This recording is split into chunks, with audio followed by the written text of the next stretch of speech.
Thanks. So I've got some stuff that I wanted to throw out to you. In my imagination, this room would have been a lot smaller, and you guys would be a lot closer, because I think like the first guy that's sitting right over there is going to get everything I brought for you. Actually, yeah, you're probably going to get all of them.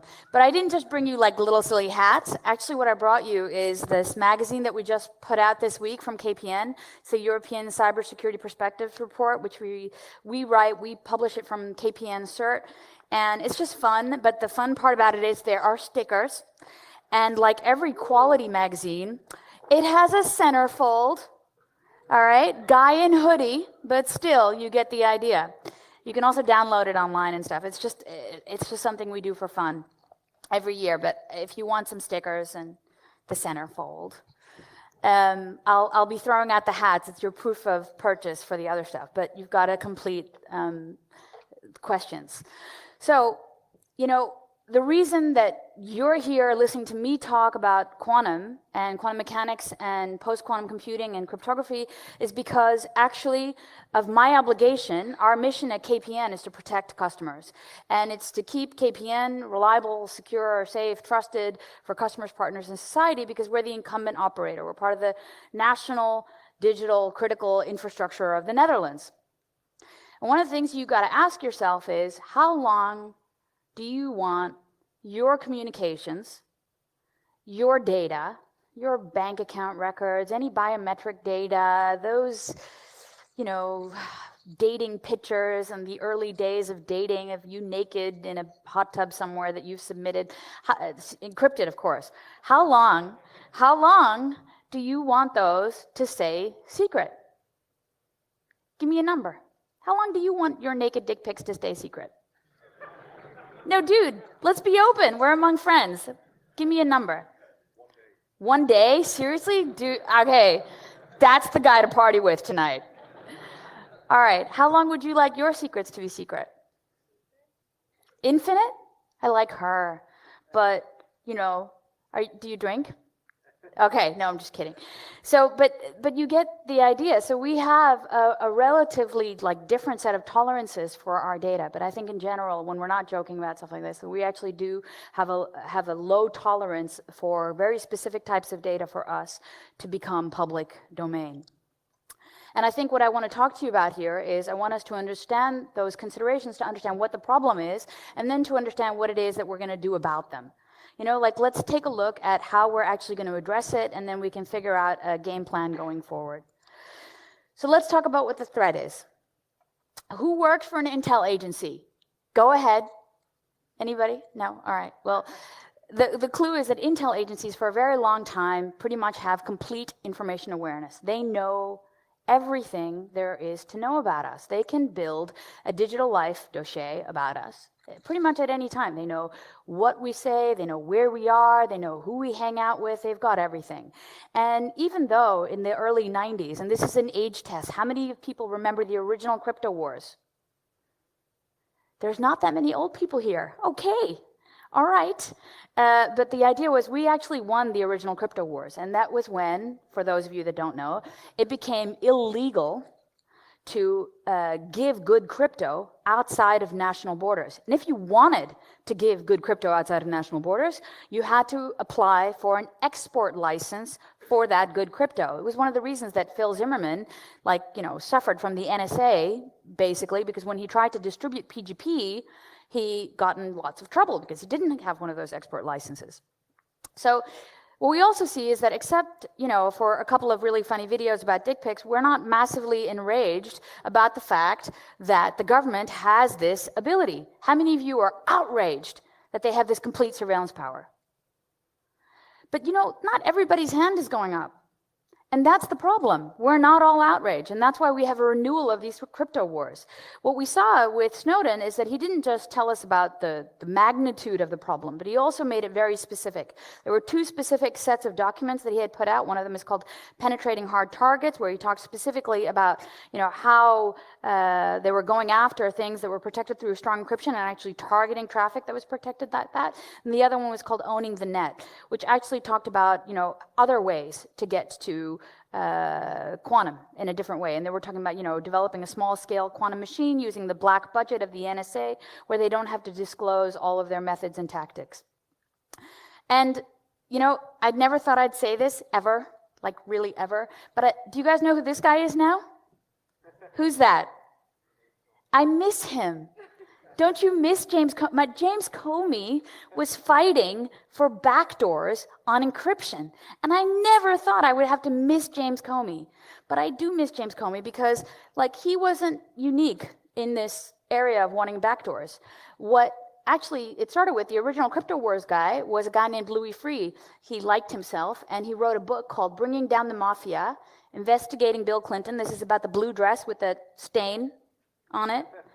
And fighting the war on terror. Okay, so that was his great achievements.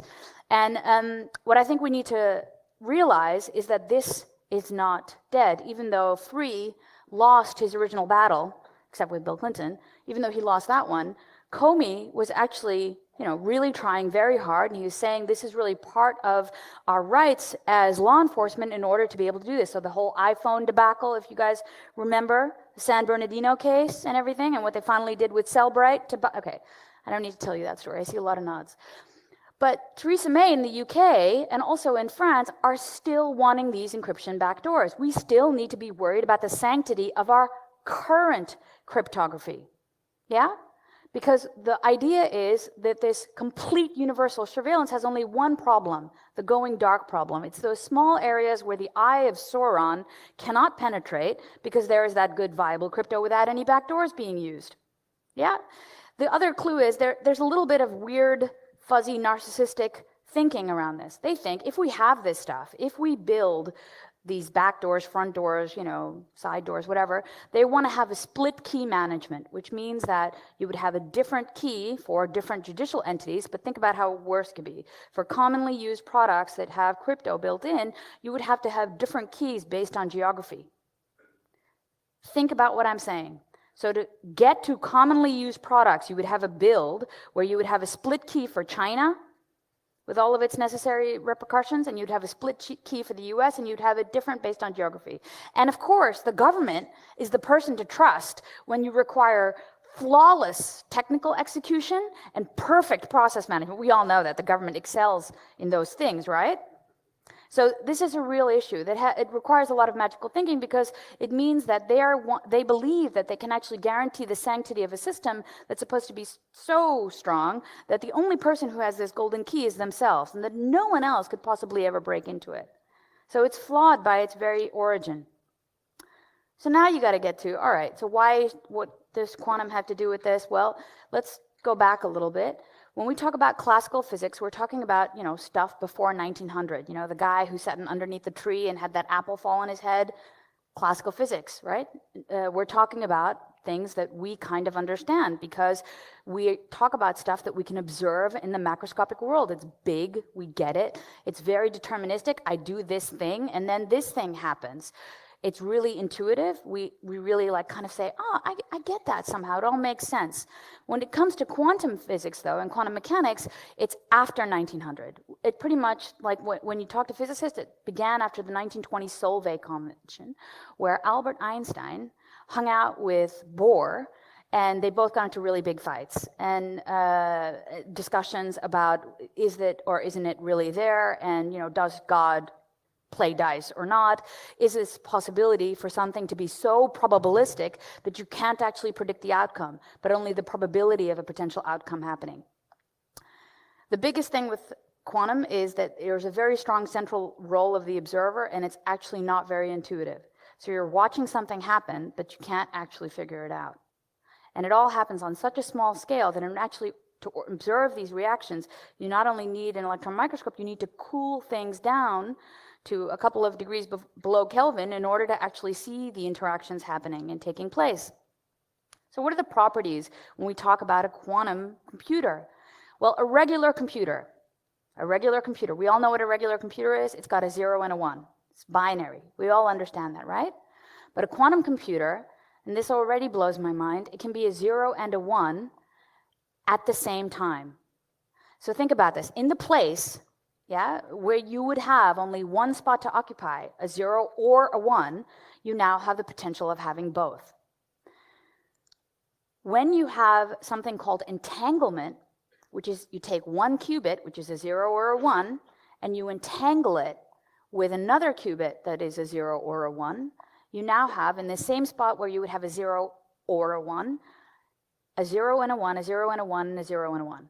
As depending on the amount of qubits that you're entangling, you've exponentially increased the scale of computing that you have in the same spot. Yeah? Are we all clear? Anybody have any? Yeah, no, we're not all clear? Okay. But it's this scale principle is the thing that makes quantum computers so unbelievably cool and able to do things so much faster than our classical computers. One of the things that we were struggling with was this principle of entanglement. Because Einstein never really liked entanglement. He called it spooky action at a distance. You know, he couldn't really believe this principle that two particles that were separated, that when put together would cancel each other out, could actually be having a relationship with each other such that when you affect the one, you would affect the other. And the distance didn't matter. Yeah? So we find this really, really difficult, and Einstein found this really difficult, and he said, no, you know what? It's not possible. So one of the fundamental dilemmas with Bohr. So the way to test this was always called the Bell test. And Bell test had these loopholes built in so that scientists could kind of figure out, okay, well, this is what I observed, this is what's happening, but I've got to build in these loopholes because otherwise my experiment won't work. And the first ever loophole-free Bell test actually happened in the Netherlands only about a year and a half ago. So at the University of Delft, they basically put two diamond particles where they were that were actually entangled. So they're using the diamonds, sending photons between the two areas. They were separated by a distance of 4 kilometers, and they put these two things at such a distance, at this 4 kilometers, where when they changed and permuted one particle on one end of the diamond, the other side changed as well. Imagine not 4 kilometers, but imagine the distance of the universe. Because this is the kind of thinking that it's required when you're talking about quantum mechanics. It's taking something at this scale and projecting it on a much larger scale, and you realize how cool it is. The clue is, quantum is finicky. It's finicky because it's very, very, very fragile. When something is existing in a quantum state, it can be really easily disturbed. It can be disturbed because, like, when you're actually trying to examine it, you have like a basic amount of, coherence that gets lost and actually can break this quantum state. When it comes to computing, trying to copy or eavesdrop the communication that's happening on a quantum scale is not possible because the observer actually screws up the communication. So there are certain principles like fragility and non-cloning which are inherent to quantum, which make, like for digital information, that we can't just say, I see Alice and Bob talking, let me just take that away over here, which what an intelligence agency would like to do. What you should also know is that, talking about finicky, there's more than one type of quantum computer. So before we get all confused, you guys have heard about D-Wave maybe, when you've heard of quantum? So D-Wave is not a universal quantum computer, which is the thing that I'm a bit worried about. It's actually a quantum annealer. So it's working and building based on a different principle of building the qubits and allowing them to grow. And the quantum annealer from D-Wave already has a couple of thousand qubits. In fact, it should be getting somewhere like in the next month up to 2,500 qubits. That's a pretty big machine for a quantum annealer. And the analog quantum machine is probably the thing that we're going to see the most of in like the mid-range, if you will, that's coming up in the next years. But what everybody's working on, the holy grail of quantum computers, is the universal quantum computer. So Microsoft, Google, everybody's in on this. And what it really means is, if we bring that all back together, with regular processing power of our classical computers, we hit a sort of ceiling. So we had, processors, we kept adding more and more and more, and we had this idea that if we distributed our computing power, it would mean that the more processors and the more systems we had, we would keep increasing linearly in the amount of computing power. Moore's law, everybody knows Moore's law, but Moore's law at a certain point hits Amdahl's law. And what Amdahl's law says is you can keep adding more processors, but actually your computing power is actually going to start decreasing and ebbing away, and it won't have that same linear growth. So the idea is our processing power, regardless of the security stuff that's associated with this problem, regardless, is coming to a sort of semi-ceiling.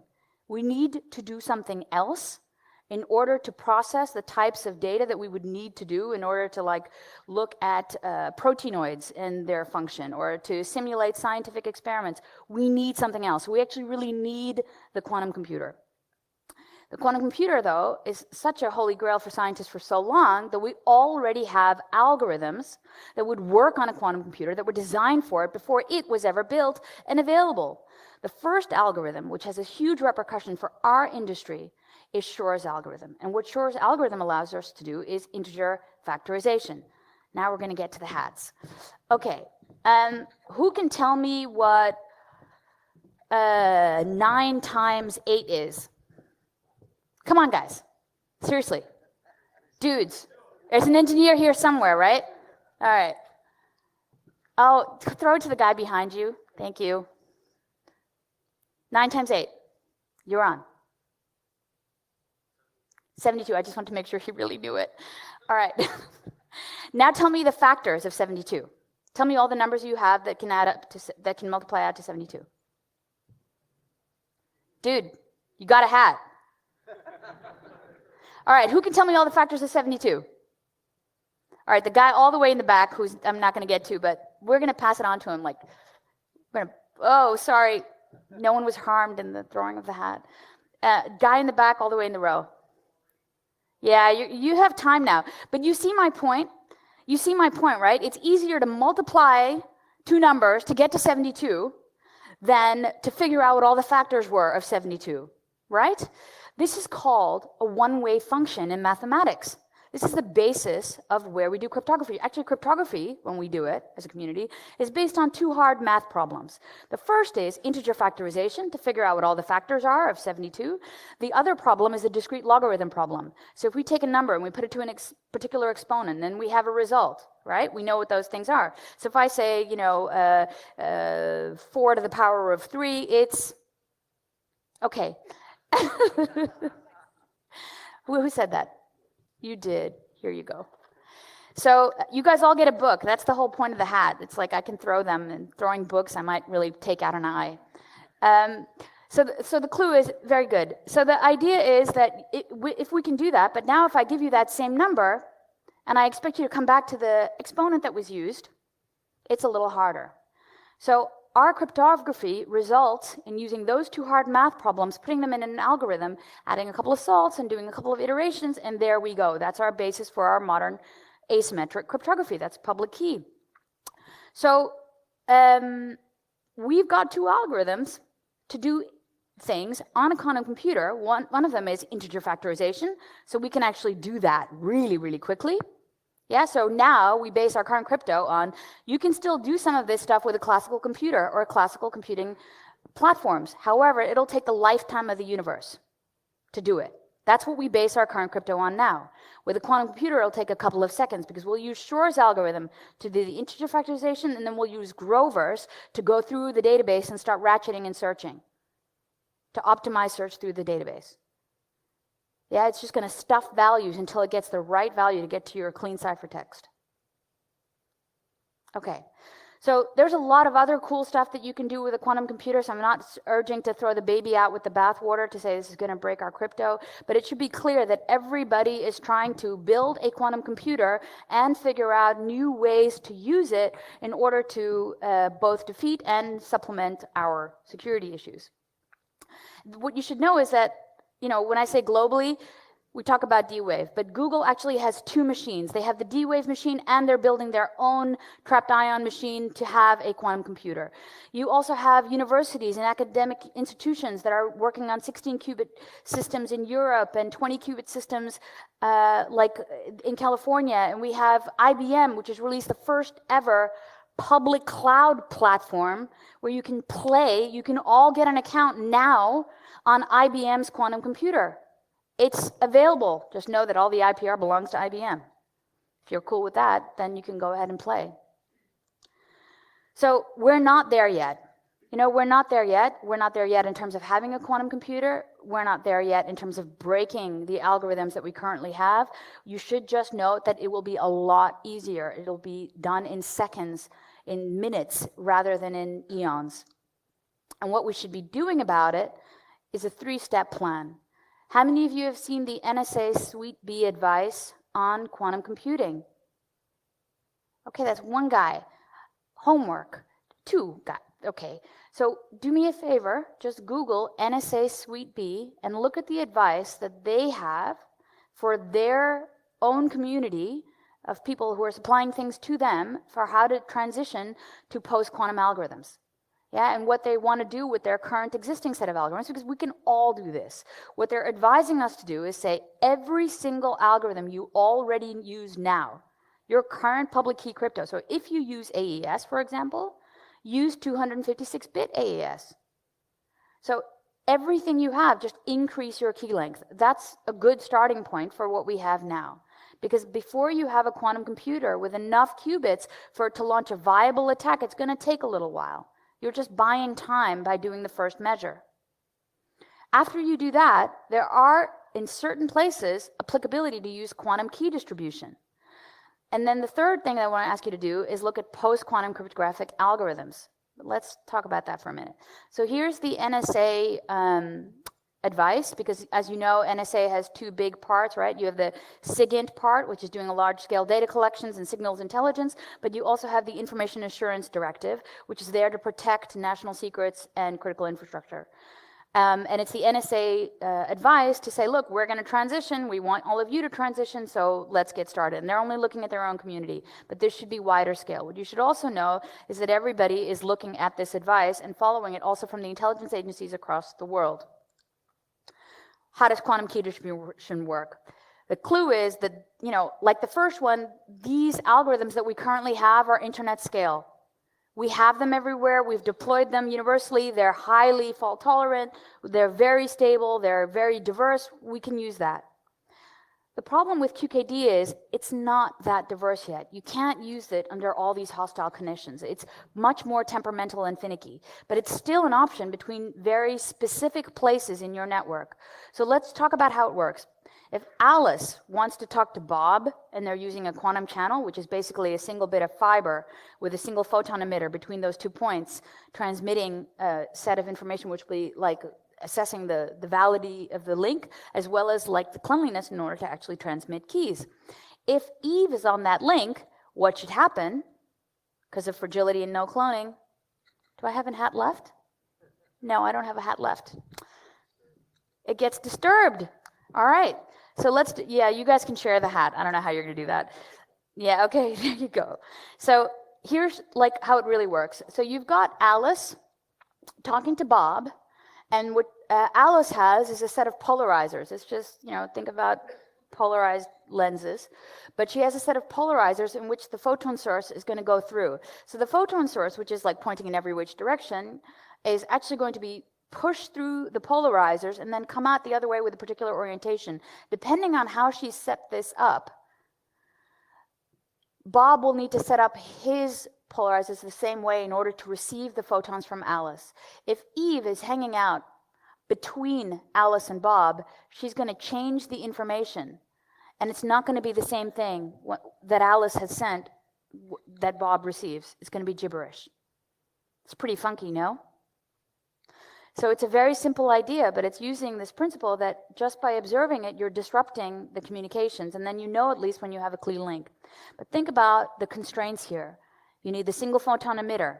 You're not going to do that internet scale, right? Or are you? You need to have this fiber, and fiber has distance limitations. Anybody know what the distance limitations are of fiber without any repeaters in between? No, it's a bit longer. Even without repeaters, you know, just a single piece of dark fiber, if you want to put the 2 photon emitters, it's roughly, they have a test about 64 kilometers. So you can do 64 kilometers, no stuff in between, clean, you know, initial dark fiber, you can put some light into it, and you're good to go for 64. But think about how many points you want to communicate at that are greater than 64 kilometers. You've got a problem, right? Guys? Yeah? Okay. So then you have this thing, which I think is really funky, called free space quantum key distribution. And the idea is if you take it away from the fiber limitations, you can actually transmit over free space, which means you can take the same principles of shining light, basically, between these two sources, but you can actually pull it through. This is a real project that happened. What's his face? Paolo Villarese. That's his face. So Google Paolo Villarese, because the Italians did it.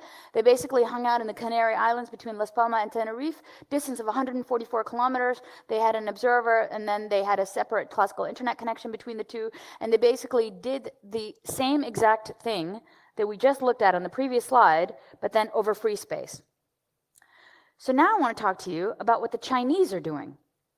Because the Chinese actually believe, you know what I said, finicky, short distances, blah, blah, blah? Forget that. Because what the Chinese are doing is they know something we don't know. What they're trying to do, because there is no quantum repeater yet, in order to extend that naturally, the distance between 64 kilometers, they are building a 2,000 kilometer long network. If that doesn't blow your mind, I don't know what will. A 2,000 long kilometer network that is based on quantum key distribution. And the Chinese are the first in the world that have publicly launched a satellite in low Earth orbit that allows for free space quantum communication from the satellite to this network. So here's the deal. They say that this is there for a regional war. That's why they're doing this. But dude, if they're doing this for a regional war, how come that thing's got a satellite? So pretty much, we can read everybody's communications except the Chinese. Okay. So the third thing that you should know is that last bit is the most promising bit. So the first thing I told you to do was increase the key length of your current cryptographic algorithms, right? The second thing I told you to do is look for specific points in your network, because you're not going to do free space anytime soon unless you have a tank and you got the budget and you got to put a photon emitter and pulling it up to space. You got your own satellite somewhere. If you have your own satellite somewhere, please come talk to me. But if you're doing that, then you've got free space going for you. Or if you have two large observatories where you can actually have line of sight, you've got free space going for you. But otherwise, you don't. And there's all this kind of atmospheric disturbances, finicky circumstances, not fun. But what's really, really viable is to just replace the algorithms we're using now and make them quantum resistant. So even with a post-quantum computer, even with a quantum computer, you still have algorithms that are post-quantum viable. Clear? Okay, actually, it's not so clear for me, because there is no fully viable candidate yet. In 1978, they had an initial algorithm called Macalise, and I'm trying to remember the university where it came from, because it's somewhere in the United States and my brain is fogging, but in 1978 we had Macalise. But Macalise is slow. You know, our current cryptographic algorithms, when we want to use them, the only thing that kind of bars their use in all circumstances at all times, when you look at telecom infrastructure and everything else, is computing power and bandwidth. Yeah? So Macalise is a killer for computing power and bandwidth. You want it to work on your smartphone. You want it to work in all circumstances. You want it to work in really low bandwidth connections where, you know, you don't have this stuff. You still want it to work. So we need to find new algorithms that'll be able to do what our current algorithms can under those tight conditions, and then still be viable against attacks from a quantum computer. So the kinds of stuff that we're looking at now is supersingular isogeny Diffie-Hellman. I dare you to say that 3 times fast. And we're looking at A New Hope, which is actually an algorithm, a candidate algorithm brought out by Microsoft. Microsoft also has a huge quantum computing lab and are working on post-quantum computing as well, and algorithms. And like the people who are really like in Europe, the major folks for post-quantum is Dan Bernstein and Tanja Lange. They wrote a book and everything, and they host pqcrypto.org, and they have a conference, and they're really, really doing amazing work from the University of Eindhoven. One thing that I need you to consider, though, is that we don't have this yet. I want you to think about your organization and the institutions that you belong to. And I want you to think about how long it's going to take them to transition to a new set of algorithms.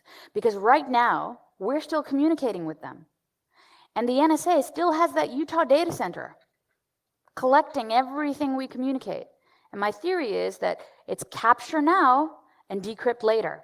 And you need to think the information that you're transmitting now with old cheap-ass algorithms, that's not true, by the way, I still love AES, but if you're still using old algorithms to encrypt your information and it's being collected by the NSA, and by the time they have something viable enough to crack it, how valuable is that information going forward? Look, your WhatsApp conversations with your girlfriend, not so much. But maybe your tax information, maybe your medical information, because if you're planning on being alive for longer than 10 years, you may have a problem. Capture now, decrypt later. Everything we transmit now is already vulnerable. We are going to need more time to fully transition over. We need, as a security community, to be informed of the problem in order to be able to act on it. So one of the first things that we did is take a couple of toe dips on the water. I joined the EU high-level steering committee. I didn't join because you can't join, but I'm part of the EU high-level steering committee on quantum. So there's a flagship of 1 billion euros from the EU. How often does the EU give anyone a billion euros? Well, they gave it for this quantum flagship project. So, and the high-level steering committee is determining the pillars of how we're having future developments on quantum and what we're going to do with that money. Woo. And we're really exploring how to look at all sides of that problem. So that's the $1 billion. And euros, sorry, euro. You're throwing me off, dude, with those numbers. It's like a continuous, you've got 5 minutes left. But so the idea is that we're just getting our toes dipped in the water. You know, we are aware of all the developments of both computing and on the algorithmic side. One of the first things we did was we set up a QKD link between 2 data centers in the Netherlands that were really important to us, because it's not there for everywhere in your network, but you can do it on very specific points. So we wanted to know, how hard is it? How hard is it to do this key exchange and then transmit all the data over this fiber? And so we did that experiment last year in May. I'm part of the board of PQ Crypto, Tanya and Dan, to be on their advisory board to really be right there when they're ready to have new algorithm sets and then be able to test them on our entire network. So from our mobile devices all the way up into our core network. So really, in conclusion, we're just getting started. You know, and the biggest reason I'm here to you today is to encourage you to get started. Because if we don't get started now, you know, we're never going to be ready in time, because they're not going to announce to all of us that they have they being whoever, have a quantum computer that's viable and available and ready to break all your crypto. If you think back, you know, how many of you saw that movie about thingy? Which one? Oh, I thought he was going to win another hat. No, it's about Enigma. What was that movie, guys, with the mathematician? Al Turing, yeah. What was the name of it, though? The Imitation Game. Thank you. Wish I had a hat. But The Imitation Game was an awesome film because it showed us that even after, you had possession of Enigma, they were still, the UK government was still handing out Enigma to the allies and saying, this is a really good encryption thingy. Why don't you use it? After they could break the code, so they could possess their strategic advantage as long as possible. It's going to be the same thing with quantum computing. All countries who have this will try to keep it as long as possible. And that means that we need to get prepared now. There's a NIST standardization set up for a new set of algorithms. You know, we can all participate and we can all help be part of this effort. I encourage you to get started. So in the coming weeks, days, months, if you do nothing else, just Google some of the stuff that I said to you. Just, you know, subscribe to some of the Twitter accounts of the people who are working on it. The EU flagship also has its own account. Just be aware of it. And the one last thing is, don't do only one thing. We shouldn't change our modus operandi because of a new threat. We in the security community have always been doing defense in depth, as long as we've ever had it, you know, as long as we've been doing defense. This is the same thing. Just having a post-quantum algorithm is not enough. Just increasing your key length is not enough. Just doing QKD is not enough. You need to combine these tactics for maximal efficacy. Thank you so much.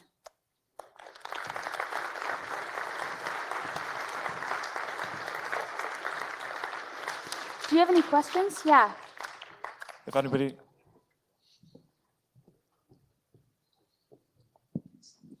you mentioned briefly quantum computing for those two specific algorithms that break integer factorization and the other one, the exponent factorization.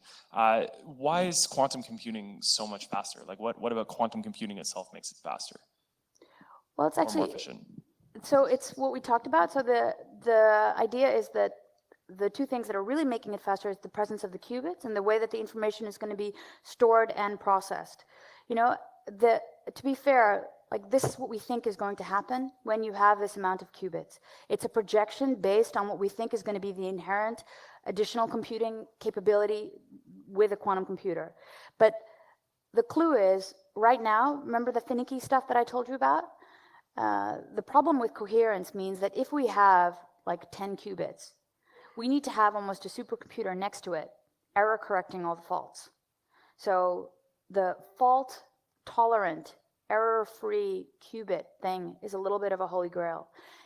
Google has announced, for example, that they're going to have a 50 qubit fault tolerant quantum supremacy experiment, because when they have 50 qubits, it will be superior to any classical computing algorithm we have because of the amount of computing power available. Like, forget Cray, or I think the fastest supercomputer now is in China somewhere. Forget all of that. If we have 50 qubits, it'll be bigger, badder, and better than that. And it's really about the presence of those qubits and the ability to process information exponentially more than just a quadratic increase. That's it. Was that clear? Did you get your question answered? You're like, what the fuck is she talking about? All right. Thanks. I read that D-Wave says that they are offering a 2,000 qubit computer. Where's the marketing catch? No, there's no marketing catch. They really are. That's what they say, because they have a different type of quantum computer, so you can't run Shors and Grovers on the D-Wave quantum computer. So you're going to be able to run those algorithms on a universal quantum computer, but on the quantum annealer, not so much. So it's doing different things. So there are different types of topologies for a quantum computer, and the one that we're interested in is the universal. So all qubits are not created equal, depending on how they're being built. That's, yeah. Thank you.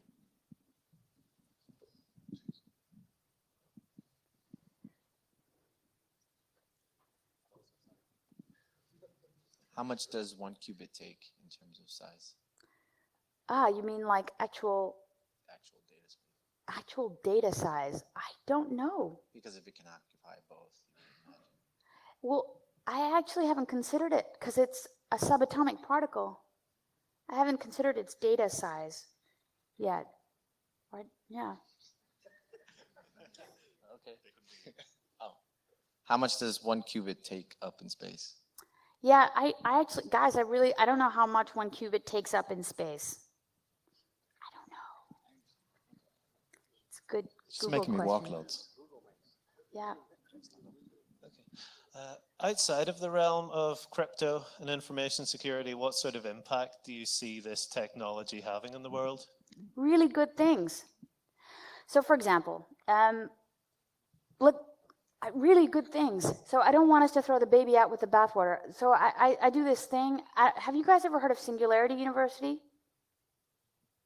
Oh, that's not so good. Well, it's this thing between Google and NASA, and I'm on the faculty. And the clue is that there's a lot of really smart people that go there. And there's this really cool professor who figured out, well, chemotherapy, you know, cancer treatment, it only actually has a positive effect on 2% of patients. 2%, I had no idea. I had no idea that chemotherapy only works in a total amount of 2% of patients.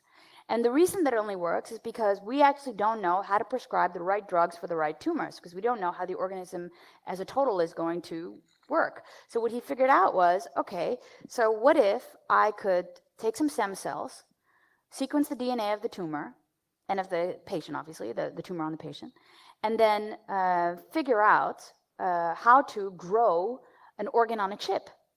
He's actually doing this. This is a real company actually really doing this. So then I have enough biomass to be able to test cancer treatments on that tumor, actually using that patient's DNA. So really customized medicine. But this amino acid understanding and understanding its behavior, the amount of information that was required to be processed is not something that's capable of, it's called proteinoids, and it's not capable of being handled by a classical computer. It's just too many data sets, too large, too complex, too big, just really too big. And it's not a big data problem, it's really a quantum problem. And imagine that you could get tailored medicine for cancer patients by doing this, that we wouldn't kill them with the chemo, but maybe cure them with the right set of medication. Anyway, I think it's really cool. Yeah. Oh. Hello. Hello. So the clear space communication between two parties, would that suffer from the same observing issues from Eve as the fiber communications? Yes, it would. So as a follow-up, then wouldn't it be possible to just continually deny communications between two parties by doing that? So there's nothing robust about this. You could absolutely, like the availability component of this is a worry. So if you could get in between the satellite communication and the tank, you got a problem. But I have seen some really like wild ideas being promoted in the military community about this stuff, about using solar powered drones to carry communication. So you have like a sort of backhaul link. So you have a low Earth orbit satellite, then you have backhaul links over drones, and then you take the drone information and you put it to mobile units like tanks and other units. And don't forget, like this is not science fiction, because the Chinese actually, just Google this, They actually are really proud about their low Earth orbit quantum computing satellites. They're really happy about it. Quantum key distribution, not computing. Sorry, getting overly enthusiastic. We've got time for one more question, and you were pointing at somebody, but I have no idea who it was. So do you want to point at them again? Sorry? You were pointing at somebody? There was a person with their hand up. I don't know.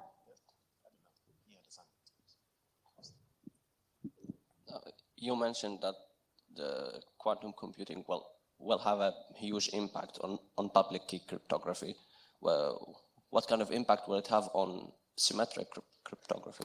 If you can find a way to transfer your keys and rotate your keys effectively enough, and they're large enough, if you just take a CD full of keys and you have a really, really secure mechanism for getting them across the internet dynamically and safely, go for it.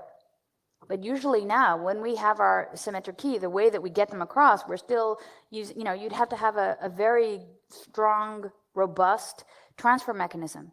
It's a transfer mechanism that usually fails, but it shouldn't have a direct impact. A long symmetric key, a one-time pad, where's the quantum effect? It's not there. It's really over our distributed, internet-grade, public key algorithms. Asymmetric. Does that answer your question? Yep, thank you. I've got those books.